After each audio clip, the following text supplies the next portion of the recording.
Mwen se mache am bezon. Chak evedman pase m de gyo sou telefon mwen.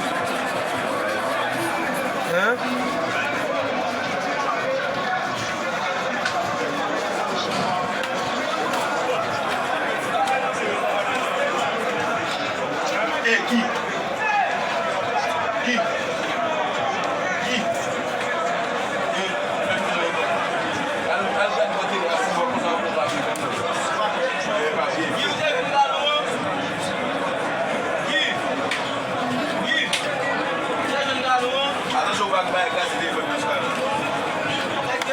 Telefon tak chaye, bon telefon. Pardon, ti va bi.